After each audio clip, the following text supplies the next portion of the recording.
Surprised, we looked at each other. She wanted to commit suicide. Razia said, "Suicide is a great sin. That world you must suffer. You are lucky to be saved." The girl said sarcastically, "I got lucky. You take me back to this hell." She got up and headed for the sea again. Razia held her and said firmly, "Where?" The girl violently pulled out her hand and said, "I finishing what you did unfinished. You want to stop me and I will commit suicide in another way and place." Razia said more calmly and kindly this time, "Are you really so eager to die? Those around you are not important to you.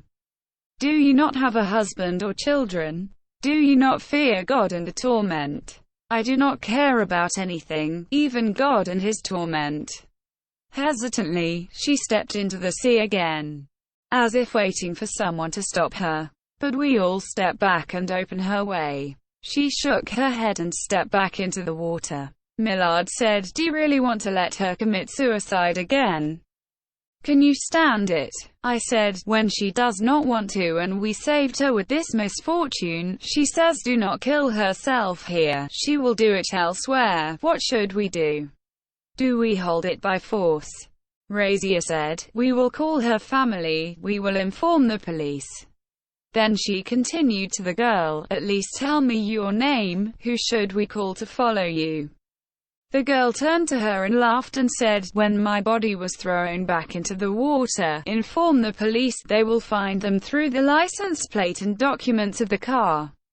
Razia said to Nazir, "Let's go to the car." I sat on the ground in a corner of the beach. The girl was submerged in water up to her chest, spread her arms crosswise and continued to advance. This time the girls could not bear it and ran towards her. She threw herself into the water when Helena, Donya, Irusha and Mayim caught her. Irusha slapped her hard on the face and said, "Such a weak person." The girl was slapped by someone who had 2 unsuccessful suicides. She rescued once by Asham and the second time by an acquaintance. The girl started crying and said, "Why can't I be comfortable? It has nothing to do with you. Damn you." Irusha rolled up her sleeves and put her forearm and wrist in front of the girl's eyes and said, "Do you see these?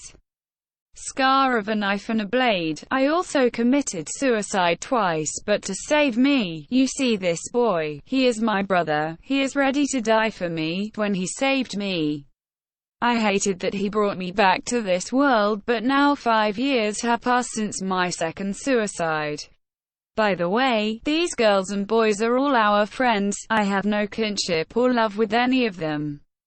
But we are together. Now my brother is my everything. I love my parents, but I am no longer with them and I live in my brother's house until when he wants to get married. If you want to get suicide again, we will not stop you anymore. Guys, let she go." When they released her, Irusha pushed hard and threw her into the water. As Irusha came out, the others got out of the water. Razia and Nazir returned after a while. Nazir asked, "Where is she?"